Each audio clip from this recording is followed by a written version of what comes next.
Welcome back to the podcast. We have another special episode for you today with special guest Garrett Maille. How are you doing today, Garrett? Doing pretty good. How are you, Ari? I'm doing well. It is a beautiful day outside. And so, this podcast, we talk about emotional intelligence, mental health, and self love. Have any of these topics really been on your mind as of late? As of late, nothing too crazy aside from just kind of like honestly just trying to do as much as I can, really. Yeah.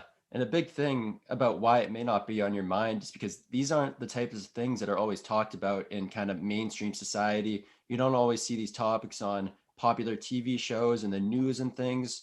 So, have you been felt yourself going through a lot of stress lately just because of all the pandemic things and school and just everything? I would probably say in terms of stress, the biggest cause I've had recently has just been not having all the time in the world. So I guess just time itself, because I want to just do so much, but there's never enough time to do everything. Yeah, I feel that. So, what are some of the things that you're trying to juggle at the same time? Well, it's less about what I'm trying to juggle and more about just taking opportunities. Like I want to start my own business. I want to go into real estate. I want to do all this stuff. And it's like there's not enough hours in the day to do all of it. Yeah, exactly. So a big part of that has to come with kind of budgeting your time and managing it and knowing your priorities, which is a big thing. So out of all the things that you're trying to juggle, what would you say is your number one priority that you put above everything else right now? That's kind of difficult. So, because ultimately I would say it's like it's better in myself, but at the same time I'm in the middle of a semester, so I got to get that stuff done. But like I kind of want to shift that over to like developing like a business and real estate and all that stuff. Yeah. But yeah, it's just not the right time because of how time consuming the semester is. Yeah, absolutely. And I just know that throughout my journey going through high school and college, I've kind of seen my priorities shift. And it used to be so focused on grades and school and all this stuff. And that really deteriorated my mental health because I wasn't spending enough time taking care of myself, tapping in to see how I was doing. And I've loved to just see my shift over the years that now I prioritize my mental health over everything, which not everybody does. So, are there certain things that you do either every day or every week to take care of your mental health or to just take care of yourself in general? Well, some stuff that I do is I try to well, first of all, I try to jog every day, which is always good.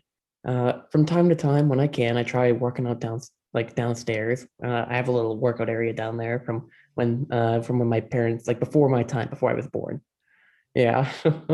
Can't do it every day because it's very time consuming, but when I can, and I just like on a nice beautiful day like today, I try to enjoy it outside and stuff like that. Yeah, I love that. So, like, exercise seems to be a big thing. And that's something that I recommend to everyone. It's something that I've just started to do a little more recently, kind of stop being so lazy. I actually went for a run this morning and I Nice. just noticed how that kind of impacted the rest of my day, or right after that, kind of shower and then meditate. Do you meditate at all? Not really, but then again, I've always kind of been the type of person where like I've never had a need to because I'm always pausing to take the thoughts that you normally hold for meditation. So I guess in a sense, like in a sense, meditation, like in a traditional sense, no, but like I guess just growing up, like just naturally how like kind of in a weird way, I guess kind of, if Yeah. that makes any sense. Well, I think it makes sense to me because something I love to share is that we're not really taught. Everybody thinks that meditation is supposed to be done one certain way. And I say, no, that's not it. We're all unique. We have our own ways of personal development. Some people like exercise, some people like journaling, poetry, yoga, and all this stuff. And meditation isn't always just sitting on the floor cross legged, just going like people think it is because that's the perception they have. And I like how you say that. Like you're just practicing mindfulness in your day. You think about the thoughts that come in and you're managing your emotions. Did that just come naturally to you or did somebody teach you that? I would say it was something that kind of built up, while it's something that built up throughout my childhood. Yeah, which is kind of, it's kind of odd for something like that to build up in the childhood because normally you're running around and living in the moment and all that stuff. But like in terms of time to myself, I had a little bit extra of that, so I got the chance to kind of build that out. Yeah, you're definitely the first person that I've had on this podcast that's kind of like seems like you already got the mindfulness thing down, which is awesome. And that's such an important skill that obviously it can be taught a little, but it's something that you need to take the time out of your day, which a lot of people make the excuses or I don't have the time. And even somebody as busy as yourself, you take the time because you know that it's just 1 or 2 minutes to just take a deep breath and just take in all the stuff that's coming in around you. Oh, 100%. Even on days where I'm waking up for 8:30 and I'm not going into bed until like 1 or 2, I always find the time to kind of do all that stuff. Yeah, that's awesome. So I feel like that, for one thing, is a great way to manage stress. And do you feel like you've had any kind of mental health issues come up across the past year just as a cause of, because I assume you're living at home right now, so you're not really at school around other people. So what's that experience kind of been like? Ultimately, I would say that in terms of how to deal with it, I've been dealing with it the best that it could possibly be dealt with. But I will say one of the biggest issues that arises from that is feeling like you're being held back, like frozen in time. Because like I'm at the point in my life where I'm ready to kind of move on. I wanna get out of the house. I want to live my own life, all that stuff. But just being stuck at home, you don't really have as much of an opportunity for that. Yeah, no, that's awesome. It's good to see that you're in good spirits because I know that just this past year, year and a half has been so tough on many people. And a lot of the stuff that maybe they had been hiding when beneath them, hiding within, hoarding these emotions, they've kind of rose to the surface because they've had this time. People kind of deflected it because they're always busy running around, all this stuff to do. But then they were at home with nothing to do, nowhere to go. And they had to deal with all these emotions, which they realized that maybe they weren't content inside. But it seems that you've been really good at managing your emotions, which I just love to hear because I never used to be that way. And one of my big things is that I feel like this stuff should be taught in elementary school, middle school, and high school. Did you have any classes about this stuff in your schools or not really? Oh, definitely not. Everything I learned about it, I just learned on my own. Yeah. Yeah. No, that's awesome. So, do you read any specific books about this type of stuff? Like, as you can see, I got a lot of books, love to read about all this stuff. Are there any ones that you've read that have really stuck out to you? Uh, I guess in a sense, they're less about like mental health and more about entrepreneurship, but it's kind of intertwined because a lot of the entrepreneurship books that are out there are about mental health. So one of those books would be The Go Giver, which is all about your attitude towards life and building connections and all that.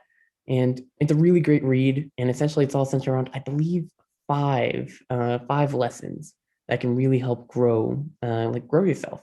And they're all really good, just not only in business but also in life. Yeah, I love that you mentioned the kind of interconnected nature between mental health and entrepreneurship. And I would love to dive into that deeper because I know that like you're in the entrepreneurship club with me. That's something that we're both passionate about. And I've noticed that like your venture, whatever you're working on, is a direct reflection of you. So if you aren't able to manage yourself, how are you going to be able to manage a business, which potentially employees, and they're looking to you for guidance? So if you don't even know how to find the guidance within you, yeah, I just love to hear that. Have you ever read the book Think and Grow Rich? Think and Grow Rich. No, I have not, I don't think. But it sounds familiar. Yeah, that one's by Napoleon Hill. Just kind of my go-to when asking people about business and entrepreneurship type books. That book is very inspiring. But what do you think? I'll just share a little bit about me, like in my drive for entrepreneurship. I never really thought about myself as a very entrepreneurial type of person until college. I so I was at Indiana freshman year and I wanted to join the entrepreneurship club there. And the first meeting, there was a speech by Dr. K. I forget his actual name. I think it's Dr. Karatko. And this guy was so inspiring. He was one of like the leading entrepreneurship professors in the nation. And he gave this such passionate speech about why entrepreneurship is the best. And from that moment on, it kind of just awoke something within me that I was just hooked. I was like, yeah, this guy, he's got it. And ever since that, I've been trying to start something, been trying to follow my passions and provide value to people. Where did your kind of entrepreneurship or entrepreneurial drive come from? Ultimately, although I didn't know it, I would say I've had it for a very long time. Just because ever since I've been really young, I've always been super independent. Never really been much for just going along and taking my papers and just doing and just sitting quietly doing my work. I've always kind of wanted to go my own way and do and just kind of ultimately have as much fun as I can, really. So I feel like that's where it really started to build out just when I was younger like that. But in terms of actually starting a business, I actually don't remember the exact point where I was interested in that, but I know it's from a while. I think it was either somewhere in middle school or high school, but I don't know the exact date, which is kind of weird because I remember the exact date for real estate, but not entrepreneurship. Yeah. So that's interesting. So what ideas or things did you work on through middle school and high school? Well, middle school and high school, honestly, uh, pretty much kind of the opposite of right now. Honestly, I didn't really do a lot, really. Like I kind of, honestly, I kind of went into school a lot, and when I came out, like a lot of that time was kind of just spent, kind of like spent on my own, trying to ultimately kind of getting that mental growth. So it wasn't really spent on building out a business per se, but more on like building out myself. Yeah, I love that because that's the foundation that your business is going to be founded upon. It's going to be founded upon your personal journey, your story, and the story. And that's what people love. People love the story. So I would just like to hear a little bit about more about your story. Like, have you had any kind of hardships or things that you've had to overcome to become the person that you are today? Of course. So ultimately, it kind of started. So my hardships are definitely much different from what most people are. So kind of, I started out kind of like a middle upper family, that kind of thing. Kind of went to school, all that, and generally, yeah, not much for making friends at first. I was definitely a little bossy, and I was definitely a little free spirited. So I didn't have all that good luck with friends. Not to mention, I definitely was kind of a lot more isolated at that time. So it was pretty difficult kind of coming off kind of making friends at that period. So definitely, I had struggles with that very early on, and ultimately that kind of lasted honestly quite a bit throughout all of high school. It didn't really start getting fixed until like around middle school, and even then it was a very slow and gradual fix. So from there, I was spending a lot of time by myself. Normally, when most people my age were kind of going out and having fun with their friends and stuff like that, like I was pretty much alone and like I was pretty much just building myself up, like thinking about all the deep questions, uh, what is death? What is the meaning of life? Stuff like that, yeah, and building myself, like developing like the business that is me. Yeah, I Uh, love that. I love that because that's definitely a great segue into the deeper questions because it's funny that you mentioned that because I didn't start doing that until probably freshman year of college. You have more free time, spending time by yourself, and really starting to question everything. Why am I here? Do I have a purpose? And one of the things I really enjoy from just hearing you talk about that is that you didn't, it doesn't really seem like you let it really get you down. You kind of took what you were given and tried to make yourself better. You noticed you were able to identify weaknesses that you had, and instead of blaming it on other people, you were like, yeah, I was a little bossy, I was a little. And how have you been able to kind of work on that and kind of change it in the other direction? Well, ultimately, I would say it wasn't all at once. It was over time and through the very slow bleed out of realizing that there are these problems. Like, for example, I didn't really realize I was all that bossy until I think sixth grade when I was working on this project and I immediately tried to take over. And then one of the more like brash kids just immediately called me out for it. Yeah, and that was really good. And then I was just thinking about another issue. I think it was something, yeah, I forget, but yeah, there's always small situations like that. Yeah, And yeah, I love that. So going back to that exact situation, do you remember if your reaction to him calling you out was like, did you get defensive or did you take it and you're like, oh, I never really thought about it like that? definitely the second. It was a realization and it was very good. And honestly, I think that's one of the most important things that you can have. Like, and honestly, that's kind of why I'm a big fan of, honestly, of criticism in a way, because you look at criticism, you're being truthful to somebody, and they can, and now they know it. They can, and ultimately, they can better themselves.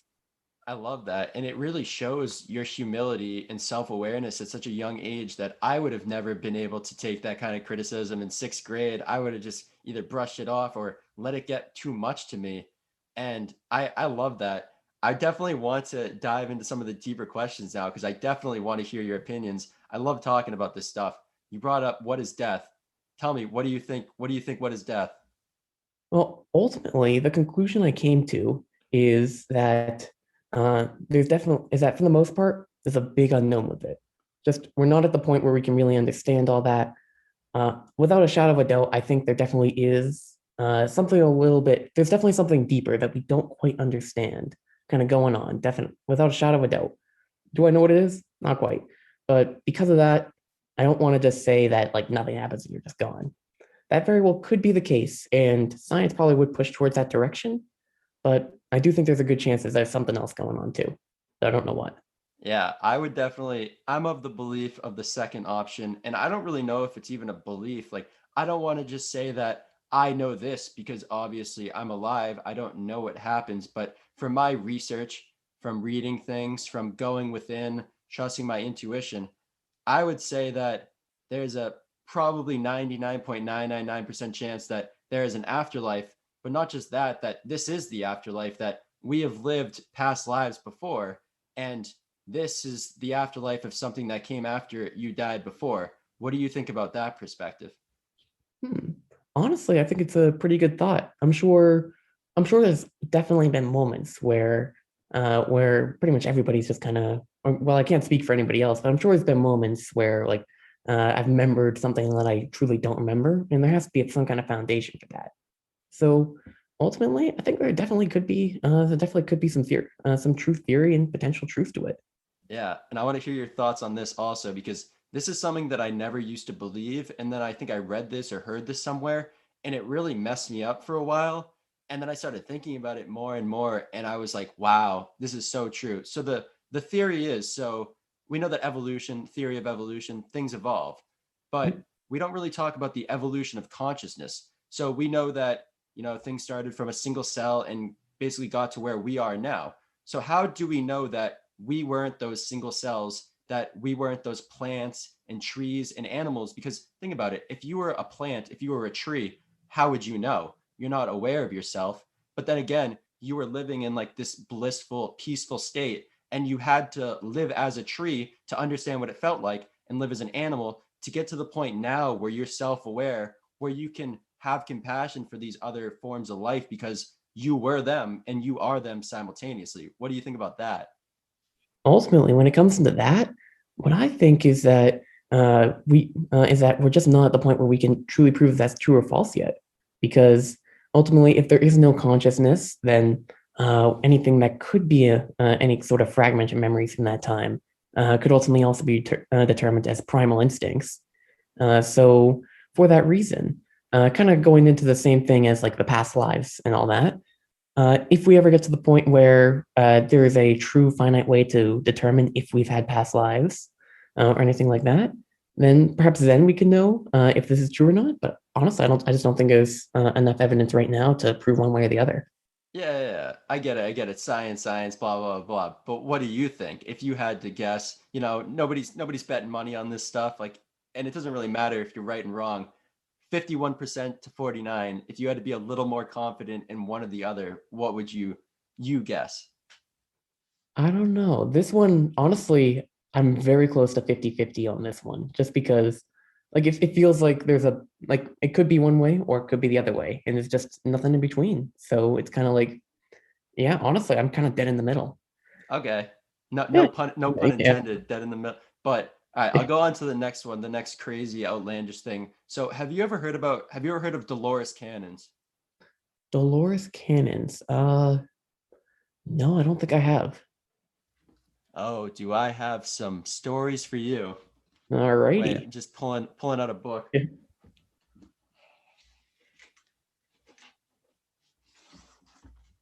So this is called, I think, The Convoluted Universe, book one.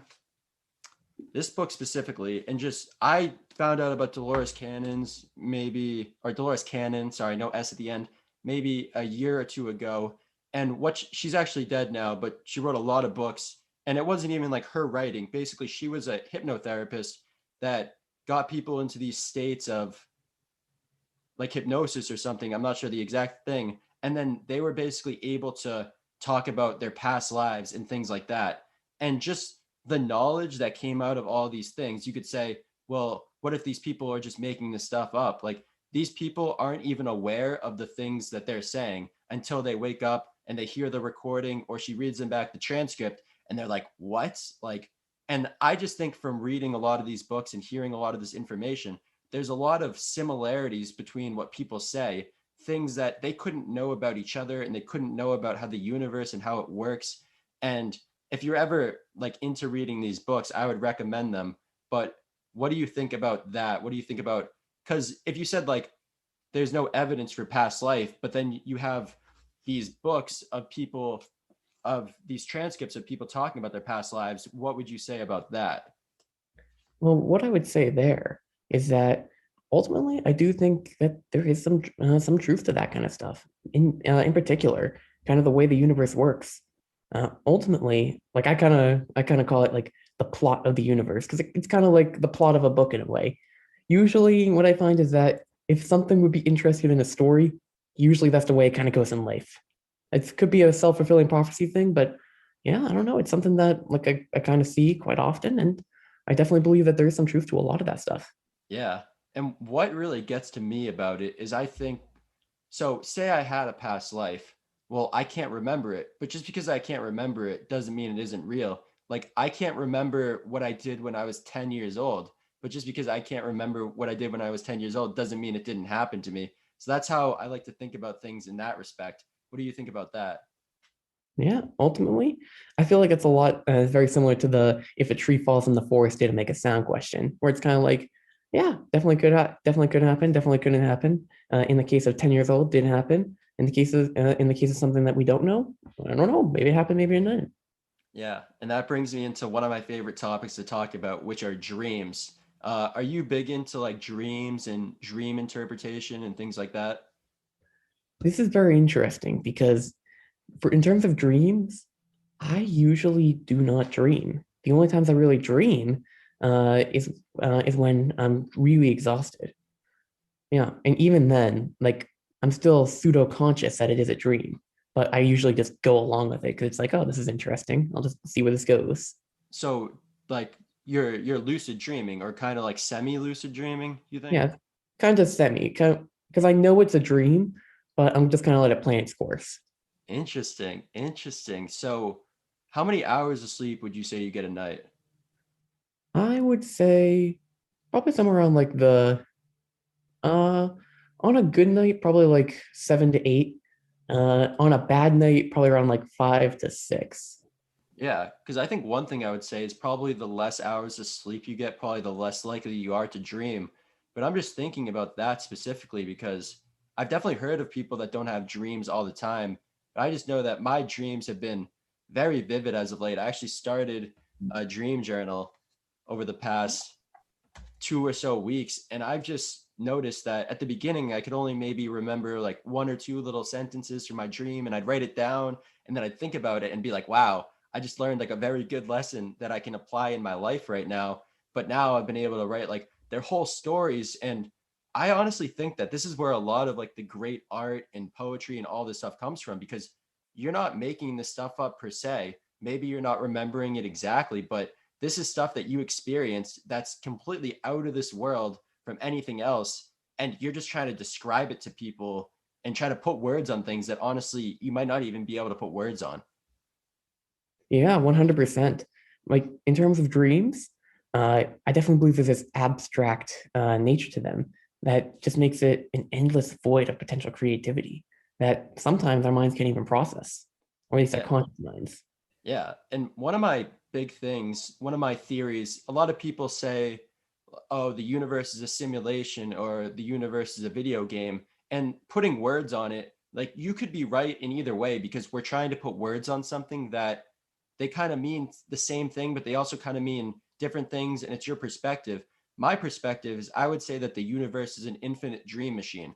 There's all possibilities that we're living in dreams, but the thing is that you don't know it was a dream until you wake up from the dream, which could mean dying from the dream, or which could just mean knowing you were in a dream, lucid dreaming. So if that theory is right, then that kind of means that there are like different levels of dreams, like different levels of awareness, and we could be in a dream right now. It could be, but I actually, for one big reason, I actually don't think that's the case. And that is the abstract nature of everything. If everything really was a dream, I do believe that kind of looking at more of the finer details of life and looking more closely, you'd find more stuff that couldn't be processed or more stuff that's too abstract to understand. And I feel like if you look super deeply at stuff, like, for example, let's say we're talking right now and I try to read like one of the names of the books on your back shelf. If this was a dream, I wouldn't think I'd be able to read the names of the books. I guess that's probably the simple way to describe what I'm going at. Okay, but think, all right, how about from this perspective? When we look down to, so we think that through science we can break everything down into the smallest parts and basically identify what it is. But we see that when we get down to the smallest things, which are atoms or whatever below is an atom, that an atom is 99.999% empty space, which that makes up everything. So everything is empty space, but not even that, that the matter isn't even solid. It's all just energy. And then you get down to quantum mechanics. So when it gets down to that level, it kind of breaks the laws of physics or that we know. So I feel like that also is a toss up 50-50. But I want to get to your perspective on a different thing that I wrote a poem about this. It's called Does it really make a difference? And it's, are dreams made up in your mind or are they really real? But either way, you experienced something, you felt something. Does it really make a difference if they're made up or if they're real? Hmm. Ultimately, I would definitely say, made up from my own personal experiences, just because usually when I do dream, there's elements pulled from my day. Like maybe I'll see some kind of person, but there'll be some kind of outlandish thing, or maybe I'll watch some kind of video, something from the video will be in there or something. So Interesting. yeah, so for that reason, I guess you could say it's like snapshots of stuff that's on my mind, but I definitely, for that reason, wouldn't say that it's something that really happened, or at least anything could be proved that really happened, or anything like that. Yeah, no, that's obviously the burden of proof because then it requires like an objective third person to say like, oh, like, but they couldn't have been in your dream because it was subjective. One of the things I also feel like is that, so I would say that reality is all just about perception. Sure, there are a lot of things we can agree that are happening out there, but we're not going to agree on anything that's happening in here or in here. And people could be working, the same job, making the same salary, have a similar family, but they could be living in completely different, I like to call it like reality bubbles. Everybody's kind of in their own reality bubble, as you'd say. Yeah, I definitely would agree with that. I mean, ultimately, the way you think really determines how you live your life, and it kind of does make your own reality. Yeah, and a big thing about this is that I know that my reality bubble, kind of the box I was in, used to be very small because I was just on a background. I was never really open to any of these ideas. I was always very like pessimistic and negative and thinking that if I couldn't see something, then it wasn't real. And then I kind of had an experience which came from resulting from going through depression and anxiety my freshman year of college, and really going through that deep state. I started to really look within and realized that I had never really looked within before for information. I never meditated or tried cold showers. And then I realized how close minded I was to everything. And it seems like you're a very open minded person, but was that something that you had to develop, or do you think that was just the way you were born? Because I know that I was definitely not born open minded. I was like a very close minded type person. I definitely would not say it's from birth. I would say it kind of goes back to that early development section, like going throughout school and the kind of drastic different experiences I had. Awesome. Yeah. So Yeah. what would you say? What would you say are some of the questions that you ponder on a daily basis? Just things that maybe not even things that you would talk to anybody else about because you don't really think that they would want to talk about that. Hmm.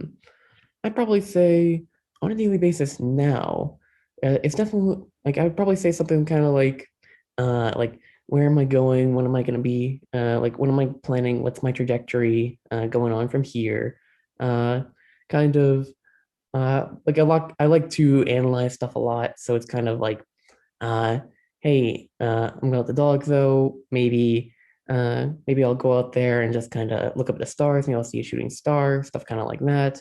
I'll try to look as far as I can into the universe. If it's super dark out and I can actually see the stars. Uh, there's also like don't really have to ponder about a lot of those deeper questions because I kind of think I figured out my own thoughts on those. Uh, like kind of thinking about where the world is going on a kind of in a more grand scheme of things, and yeah, just trying to ultimately like what opportunities can I take to grow myself? That's probably the biggest one that's constantly driving. What can I do to go to the next level and grow myself? That's awesome. It's awesome that you're always looking to develop yourself because not everybody has that innate drive. And I know that, again, I never used to have that innate drive until I would say that like my engines got ignited by going through depression, going through anxiety, realizing, looking around me and looking within me and being like, this isn't the life that I want to live. What do I have to do now to make this change? Which obviously resulted in me buying new books, opening my mind to new information, trying meditation and cold showers and really expanding my comfort zone to the point where I actually made this is one of my podcast videos that your comfort zone is never going to stop growing, it's never going to stop expanding until it's the size of the universe. The Yeah. universe may or may not be infinite, so your comfort zone may or may not ever stop growing. And if you think that that's not true, well, you're just going to be living in this tiny little box. And I know from personal experience that the tiny box is comfortable, but at a certain point, you're going to get very bored of it. You're going to get very tired of it. And it might start to close in on you to the point where you're just going to want to break it all open. 100%. Completely agree with that.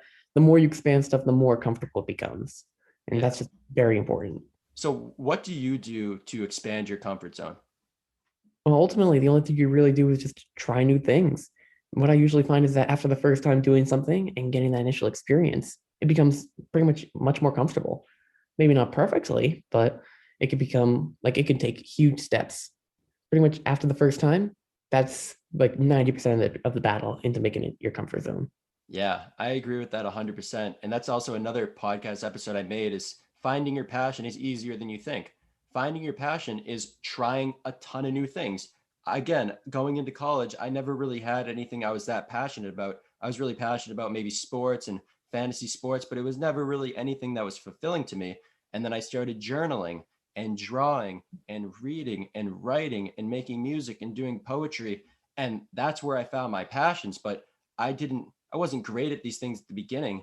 And a lot of people have this misperception that you're going to be great at something just by trying it, that if you meditate for the first time, you're going to be great at it, even if it's possible to be good at meditation.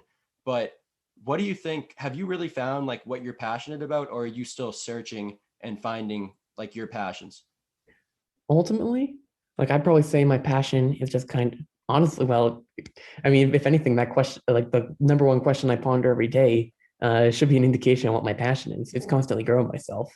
That's without question my passion. So it kind of lends itself to real estate and entrepreneurship and stuff kind of like that. But ultimately, yeah, I guess just also experiencing everything I possibly can experience. That's awesome.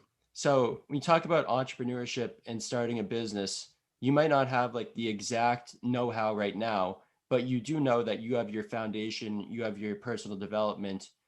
Are you looking to do something in that space, or are you like open to literally anything and all ideas and you're always just thinking of ideas and writing them down and things like that?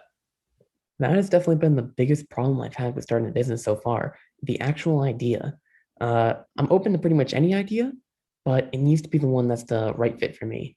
Like, so something I'm really interested in, something I like the finer details of, something that I really think could grow in a fun way. And yeah, I'm just gonna like the idea will, I'm just gonna see when the idea will come and then I'll, yeah, go from there. So open to all areas right now. That's awesome. I know that when I was freshman year in college and wanting to start a business, and I was always just kept a piece of paper near me or a notebook and always just writing ideas. And I think it's funny now that I don't think I've looked back on that notebook for a while, but all the ideas I wrote were absolutely absurd, out of this mind. I think looking back on these ideas now would be like cool ideas for businesses also. But I think another thing is, I don't know if you get any inspiration from this, but I've had a lot of business ideas that have come in dreams, and I've heard about this happening for other people as well. So I would say to keep your eyes open or keep your ears open in a dream. All right, will do. I haven't seen anything yet, and I think a lot of that's because just the unique way I'm kind of dreaming here. But yeah, I'll definitely keep my ears open for that. Yeah, no, that's awesome. So obviously it's still abstract in your mind, but would you plan on starting a business by yourself, or would you want to start looking for like partners and people that are on kind of a similar path as you? Uh, Honestly, I'm kind of like I personally would be fine either way, whichever way it kind of comes. Honestly, I don't think you can really plan that deep, like into the future with all these unknown variables. Like, what's the idea going to be? Are you going to discover it with somebody else? How well do you work with somebody else? Uh, so pretty much the only thing I really know is that the more people that are on board when starting the business, the more complicated it is and the slower going it tends to be. So for that reason, I would say I'd prefer to start it on my own. But ultimately, if it did come up and the right person came at the right time, and it's kind of like we discovered the idea at the same time, I'd probably work with them. Yeah. Yeah. And that's a big thing. It's like the timing is everything. And I know that from my experience that your first idea is usually never your best idea. So my first idea for a business when I was at school, freshman, was the sportswolves.com. And I don't know if you've ever heard about this, but this was my basically sharing my sports betting picks, showing my fantasy picks, basically a sports blog, which I had some of my friends on. We wrote, we made content, and it was fun and all. But I realized after maybe a year or so that this isn't what I wanted to do. And then I went through those mental health issues and started writing and journaling. And I stumbled upon, wow, I really love to write poetry. I think I could impact the world and myself through writing poetry, sharing my ideas, sharing my unique perspectives and stories. And that really spiraled into, so I published my first 3 books and then starting my publishing company and then basically zeroing in on my mission to teach people about emotional intelligence, mental health, and self love. Because I realized that these are all the things that I was writing about that I'm passionate about. And then I realized that there's a huge problem because these things aren't taught in school. I believe they should be taught in school, but the mental health issues in our population, especially among middle school and high school people, which is my target demographic, is rising. And since school isn't doing anything about it, why don't I do something about it? Why don't I try to make videos for TikTok and Instagram and YouTube? And these people can go and seek it out. They don't have to, but if they're coming to me, they're coming to me when they're not in school. They're coming to me because they're truly passionate about this stuff. So I've just been really just grateful for all the support I've received and all the people that have tuned in and all the people that have shown me that this is a real market, that people actually want to hear about this stuff. Oh yeah, 100% agree. This is very important to learn, especially in that age demographic. Like all the time, I'm just thinking, uh, when it comes to school experience, what I learned should 100% be taught just throughout. It should be less focused on the sports tryouts and all that stuff, and there should be more focus towards this stuff because it's truly important and can really make you a better person, set you up for success for years to come. Perhaps your whole life guaranteed, pretty much. I mean, unless something like yeah, you're pretty much guaranteed. Yeah, exactly. And I remember taking in one of my management classes, I remember this one day, I think there was a guest speaker or something, and this truly changed my life. They were talking about how emotional intelligence is going to be 2 times more important in your job and your ability to exceed than any technical skill you have. And I was just thinking, like, wow, that's so true. But wait a second, this is all backwards because why aren't we taking 2 times the amount of classes in Yeah, emotional intelligence than in all of our technical stuff? Because I know as an accounting major, pretty much all like you can learn the basics. You got to learn at least the basics, maybe one accounting class, but you're going to learn everything that you do at your job by doing it because it's all very abstract until you do it, until you learn it. And you talked about real estate and how you're passionate about that. And, you could read a book about real estate, But at the end of the day, you're going to learn everything by talking to people, by trying, by failing, and learning from your mistakes and taking that in and maybe seeking a mentor and things like that. 100%. That's actually why right now I'm just gunning as fast as I can to actually get my salesperson license, so I can actually get out there and get the experience, the real life experience, and just start working and like building that. Yeah, that's awesome. So, have you thought about doing something entrepreneurial within real estate? I know real estate is pretty entrepreneurial to start, but have you thought about anything about that as well? I have. I've definitely been thinking that that there almost certainly is some sort of way for me to combine the two, especially since real estate in itself kind of is a lot like entrepreneurship. In both, what you get out of it is what you put in. Uh, Pretty much, you're the one driving everything. It's a lot of that. Even in real estate, if you're working for a company, usually you're the one who's. It's all up to you to go out and get these deals done. Like the company can move on without you. It's pretty much it's all on you. So they're very similar right off the get-go. So honestly, I do think there is a way to combine them. And the only thing that's really keeping me from developing an idea like that is just I want to get that experience through this first.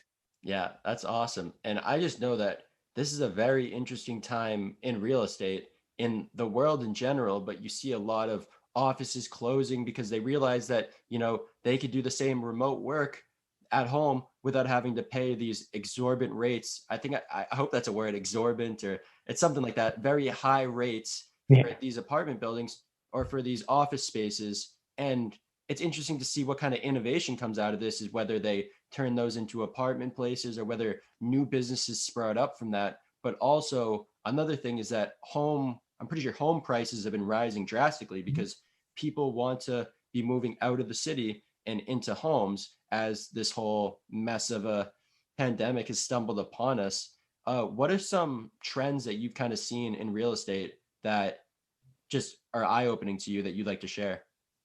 Well, first of all, kind of touching on what you said, definitely the corporate real estate area, those big buildings and all that stuff, that's definitely been going down a lot. And residential stuff has been rising. Luckily, I'm more interested in the residential stuff. Eventually, I want to get to the point where I've actually got a few properties that I'm owning and kind of building all that stuff out too. I just think that's really fun, and that's definitely something I want to look into. Uh, but another trend that I've kind of been noticing is just that when it comes to all this stuff, there definitely is motivation, but the aftermath of all this, there definitely will be some sort of rebound, but I'm not sure how far it's going to be. Uh, in terms of everything, real estate's always rising in a way. I have noticed that in terms of lending, I'm pretty sure I could be wrong about this, but I'm pretty sure there's some kind of somewhat new bank loaning system where you can kind of go in with a lower like a lower like principal. You can go in with a lower down payment. My bad.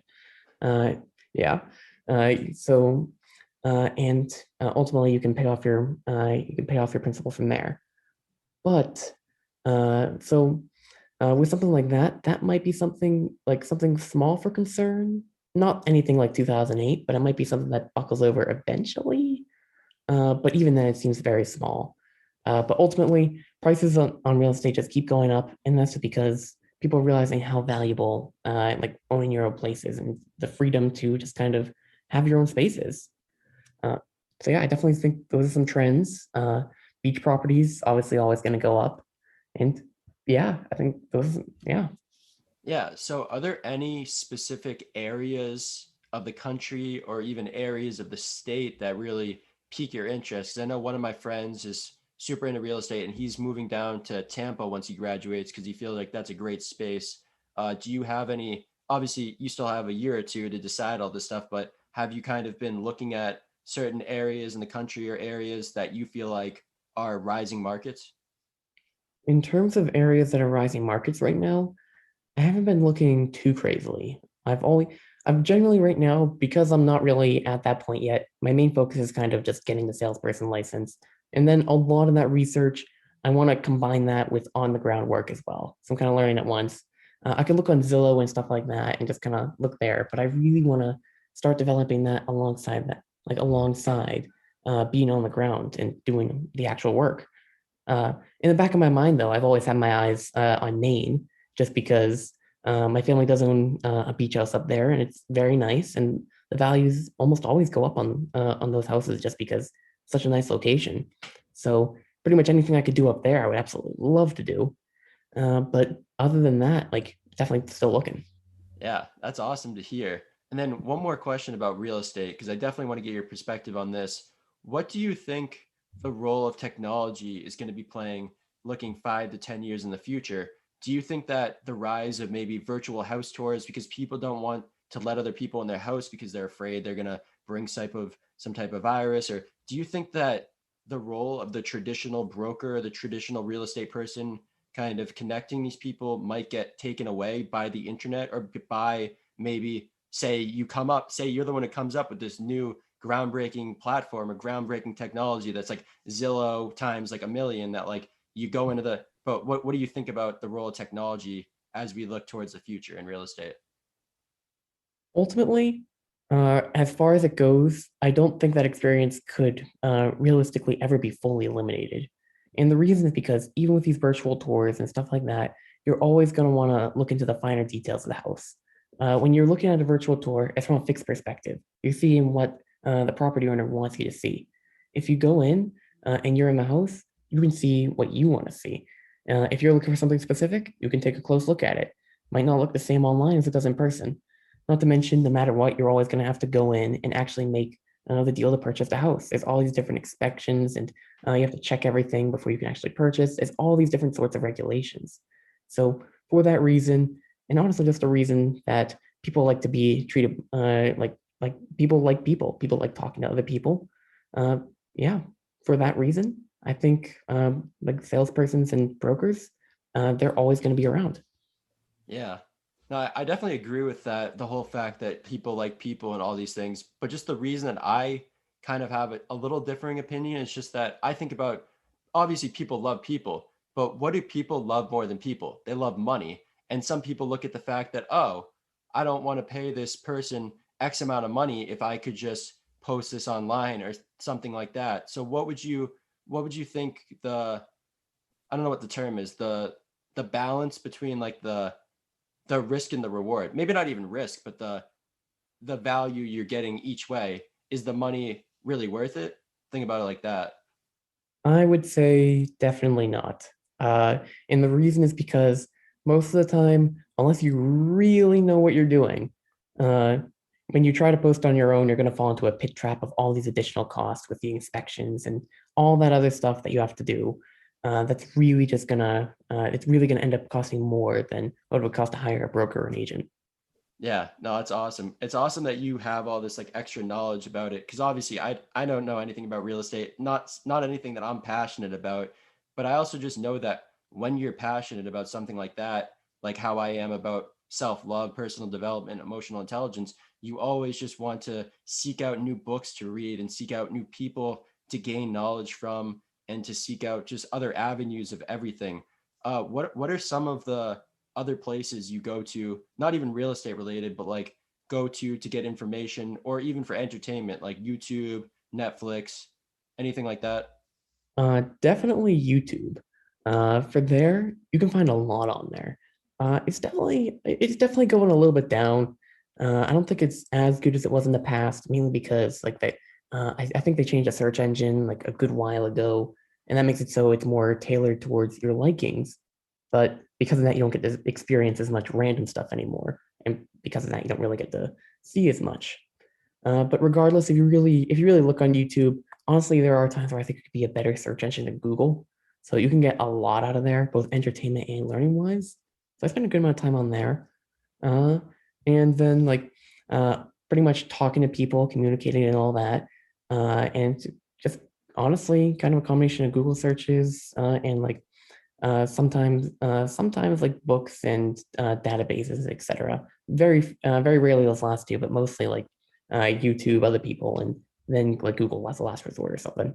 Yeah, and it's basically like YouTube is the new TV, and YouTube is the place where you could theoretically learn everything that you learn in college minus the social skills, except if somebody's teaching you social skills, maybe on this channel, maybe on other channels, but obviously missing that human face-to-face interaction, which we're not actually getting at this point, obviously doing a Zoom call.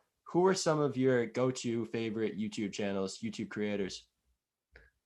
Go to favorites. It's always pivoting. Uh, generally, I would say, in terms of entertainment, it's kind of bouncing all over the place. Like, uh,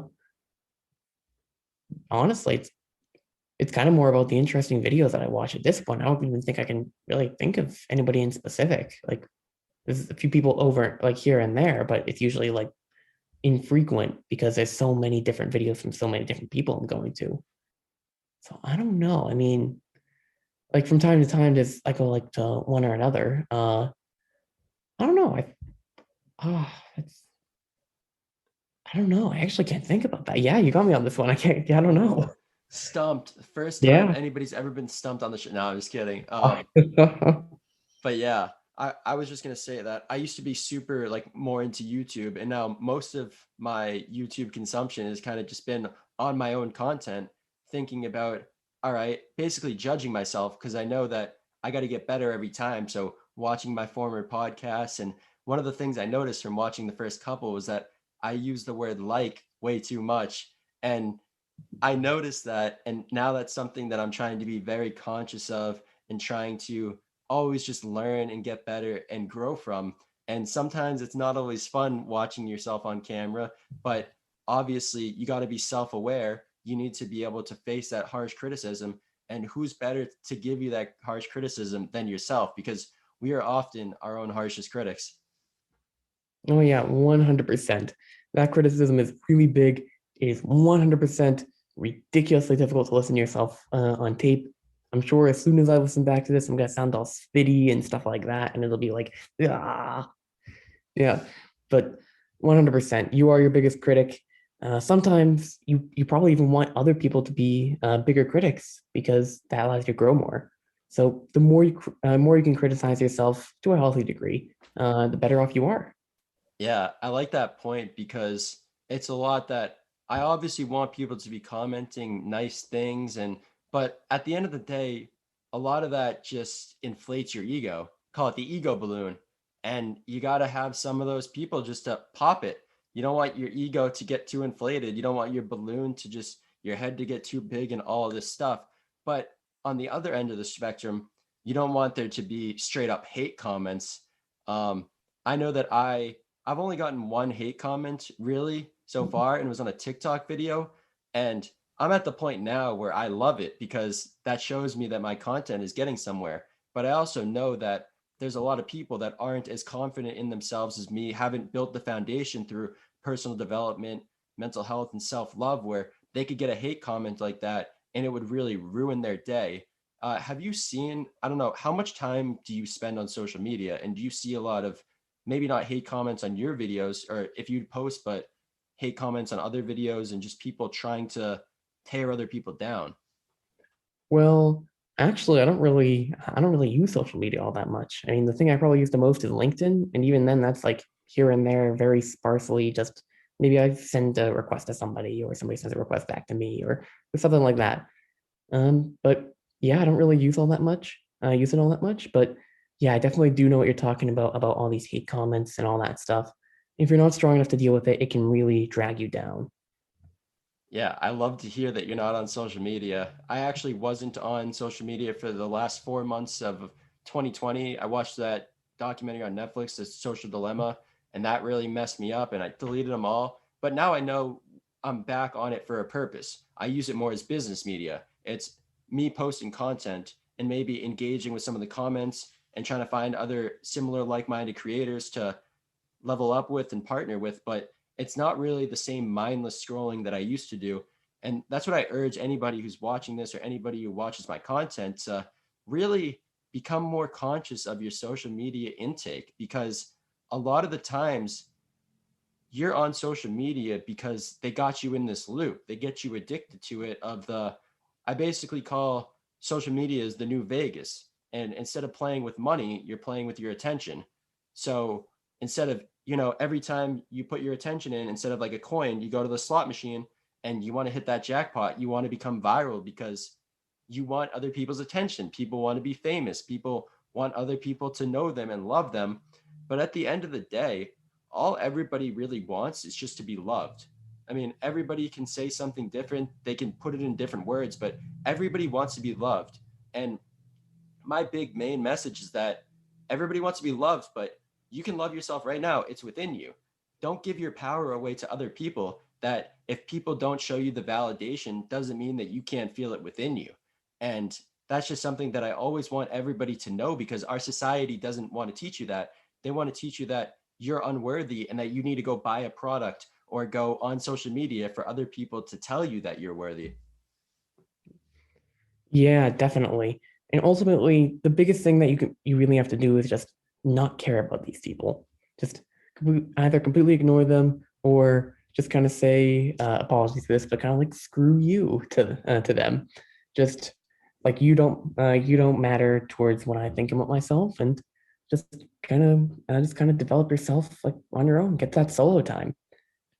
Yeah, exactly. And that's something that I really wish they taught kids in elementary school and middle school, because you need to build that foundation, because a lot of our self-esteem issues are coming in this middle school period when people are hateful because they're not taught about their emotions, and they're not taught about that if you say something mean to somebody, they might take it the wrong way and it could mess up their day. I just rhymed. Love the rhyme.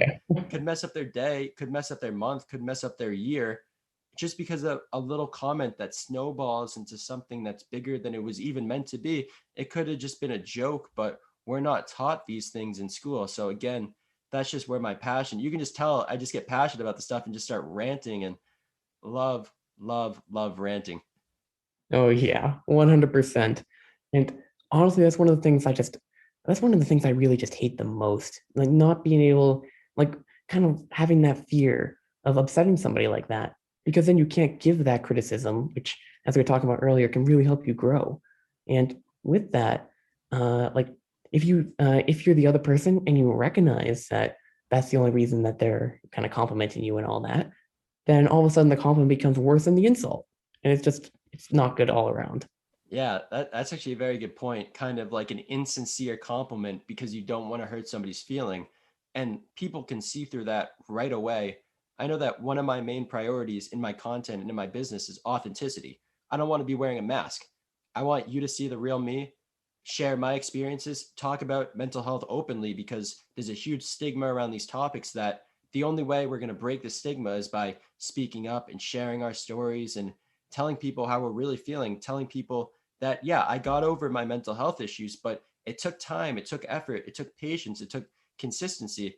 And these aren't sexy words in our society. People want that, magic pill. People want just the quick fix. And you've probably realized this on your personal development journey. There's never just that quick fix, because it's all about the journey, really, as cliche as it might sound. Because on the journey, you fall down, you get back up, and you become stronger because you fell back down. That's not what people like to hear. Yeah, definitely. I mean, it's all about the slow trudge there. I mean, maybe from time to time you want it to go faster, and ultimately, ultimately it just comes with time. Just you can't force it; it just comes as long as you're working towards it. Yeah, and that's one of the things about entrepreneurship also, that you're clearly not forcing it. You're not forcing your journey. You're going to let it unfold as it must, as it will. But one of the things is that entrepreneurship is getting very glamorized, if that's a word, on social media. People try to make it seem like it's more glamorous than it is, but they're not showing the behind the scenes work, the working 14, 15 hours a day, the how they worked even 4 years without a paycheck to get to the point where they are now. And there are a lot more people that I've seen who have been a lot more transparent about that. And those are inspirations to me, especially Russ. If you know the singer Russ, he made 11 mixtapes and nobody even paid attention to him at all. He then started releasing a single every single week until the point where he was making money that he could actually live full time off of this. And those are people that are inspirations because they share the nitty gritty. They don't try to make it seem as glamorous as people like to make it seem. Do you feel that way as well? 100%. In fact, I give you a step further. Usually, it's the people who are taking that small road of constantly building that and constantly chip away in at it. that are seeing the real success. And those who are just glamorizing it, yeah, they're usually the ones that kind of fall apart. For example, is there really a more common story nowadays than the small startup that gets $1 billion investment, or probably like a multi-million-dollar investment? And you hear about that in the big story, and then like a few months to like a few years later, they're just off the face of the world of the map because they're gone. They didn't build the personal skills to manage all that business, to manage the business, and it fell apart before it even began. Yeah, you got the Yahoos of the world, the MySpaces, kind of before our time, but kind of at the start of our time, as you may call it. But yeah, that's awesome. Are there any certain companies or CEOs that you look to for inspiration? I would say there is one and one only, and that is Elon Musk. And honestly, that's because not because of Tesla and not because of PayPal, which he did make, none of that stuff, but kind of because of the SpaceX stuff, going out of your way and making such a big risk, not for a profit, but to really just kind of like go to the next level, literally going to space, all that stuff, just really pushing forward and trying to just hit at the wall and get as far as you can. Yeah, I think what's interesting, I definitely want to go back to what you said about the PayPal and you didn't create it because I'm curious about that. But specifically about SpaceX, it one shows that somebody who's really committed, somebody who's really smart and can build a team can do a lot more than a government can do because they started in what, 2003, and their technology is already more advanced than NASA, who's been working on this for maybe 50 or 60 years more. And they're doing rockets that I'm pretty sure, right, they launch and then they can land them back and reuse them and not waste as much money as it may be. But that's a very inspiring. So I'm glad that you brought that up. And that guy, for one, is just, he could be a robot, maybe an alien. We don't know. Maybe we'll never know. We'll never have the proof. But what was the thing you were saying? He didn't start, I thought he did start PayPal. Oh no, I was saying he did start PayPal. Oh, I wasn't, yeah, he did. I hope that didn't cross as, I wasn't saying he did not. I was saying he did. yeah, because I thought it was really interesting about him that I didn't know that he started. I think the first thing was X.com, which turned into PayPal. And then you look at all the people that started PayPal, and then one of the guys founded LinkedIn after, and and all these things. It's just like, wow, I don't even know what to say. I know it's really crazy. If anything, it's just proof that it's not about the business idea that makes a business successful. It's about the people behind it and what they ultimately do, the foundations they have, and the experiences they've built. Yeah, no, that's awesome. Is there anything else that you'd like to discuss before we wrap this up? Uh, I don't know. I think we've covered a lot. I mean, thank you. This has been really good. Yeah, no, I'm glad, and thank you for coming on. Thank you for joining. It doesn't seem like you're on social media, so I probably won't have any social links to drop in the bio. But Yeah, nothing really. I hope you guys enjoyed this podcast. Do you have any parting words for the audience? Just keep on growing. Be happy and grow. Awesome. We'll end it on that. Have a great day.